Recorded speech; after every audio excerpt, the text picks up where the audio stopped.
ज्ञान मंथन में आप सभी का हार्दिक अभिनंदन करते हैं। मैं हूं सुबोध और दोस्तों आज के अपने इस वीडियो में हम आपको बजरंगबली से जुड़ी एक ऐसी कथा सुनाने वाले हैं जिसके बारे में बहुत ही कम लोग जानते होंगे। तो चलिए दोस्तों बिना कोई देरी के हुए शुरू करते हैं इस वीडियो को।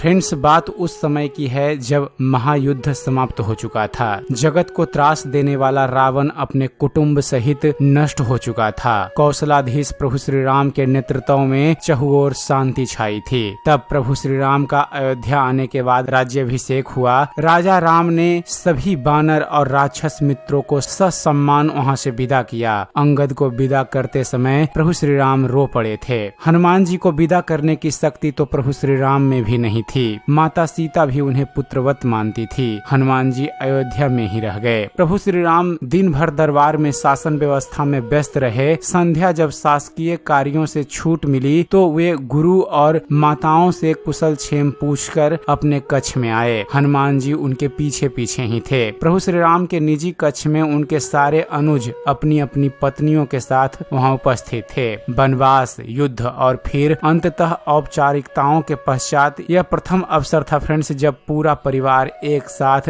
हंसी खुशी उपस्थित था। प्रभु श्री राम, माता सीता और लक्ष्मण को तो नहीं, कदाचित अन्य बधुओं को एक बाहरी अर्थात हनुमान जी का वहां होना अनुचित प्रतीत हो रहा था, क्योंकि शत्रुघ्न उनमें सबसे छोटे थे। अतः वे ही अपनी भाभियों और अपनी पत्नी की इच्छा पूर्ति हेतु संकेतों में ही हनुमान जी को कच्छ से जाने के लिए कह रहे थे। पर आश्चर्य की बात थी कि हनुमान जैसे ज्ञाता भी यह मामूली संकेत समझने में असमर्थ हो रहे थे। उनकी उपस्थिति में ही बहुत देर तक सारे परिवार ने जी भर कर बातें की। फिर भरत को ध्यान आया कि भैया और भाभी को भी एकांत मिलना चाहिए। उर्मिला को देख उनके मन में हुंक उठती थी। इस पतिव्रता को भी अपने पति का सानिध्य चाहिए। अतः उन्होंने प्रभु श्री राम से आज्ञा ली और सबको जाकर विश्राम करने की सलाह दी। सब उठे और प्रभु श्री राम और माता सीता का चरण स्पर्श कर जाने को हुए, परंतु हनुमान जी वहीं बैठे रहे। उन्हें देख अन्य सभी उनके उठने की प्रतीक्षा करने लगे कि सब साथी निकले बाहर। प्रभु राम ने मुस्कुराते हुए हनुमान से कहा, क्यों वीर, तुम भी जाओ, तनिक विश्राम कर लो। तब हनुमान जी बोले, प्रभु आप सम्मुख हैं, इससे अधिक विश्रामदायक भला कुछ हो ही नहीं सकता।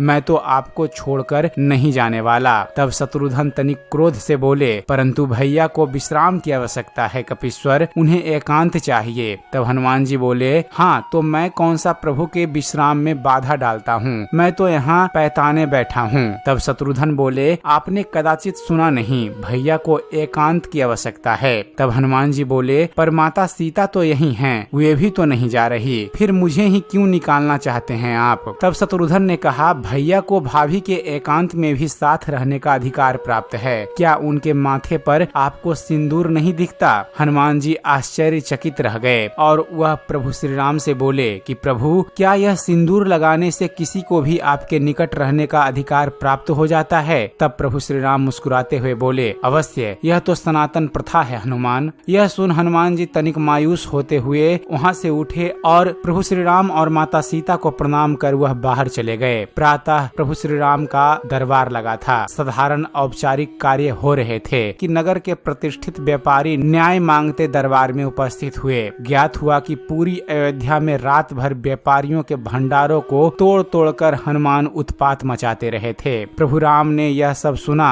और सैनिकों को आदेश दिया कि हनुमान को राज्यसभा में उपस्थित किया जाए। राम आज्ञा का पालन करने सैनिक अभी निकले भी नहीं थे कि केसरिया रंग में रंगे पुते हनुमान जी अपनी चौड़ी मुस्कान और हाथी जैसी मस्त चाल से चलते हुए सभा में उपस्थित हुए। उनका पूरा शरीर सिंदूर से पटा हुआ था। एक एक पग धरने पर उनके शरीर से एक एक शेर सिंदूर भूमि पर गिर जाता था। उनकी चाल के साथ पीछे की ओर वायु के साथ सिंदूर उड़ता रहता। राम जी के निकट आकर उन्होंने प्रभु श्री राम को प्रणाम किया। अभी तक सन्न होकर देखती सभा एकाएक जोर से हंसने लगी। लोग बोले, अंततः बंदर ने बंदरों वाला ही काम किया। अपनी हंसी रोकते हुए सौमित्र लक्ष्मण बोले, यह क्या है कपिश्रेष्ठ, यह सिंदूर से स्नान क्यों? क्या यह आप बानरों की कोई प्रथा है? हनुमान जी प्रफुल्लित स्वर में बोले, अरे नहीं भैया, यह तो आर्यों की प्रथा है। मुझे कल ही पता चला कि अगर एक चुटकी सिंदूर लगा लो तो प्रभु राम के निकट रहने का उसे अधिकार मिल जाता आता है तो मैंने सारी अयोध्या का सिंदूर अपने ऊपर लगा लिया।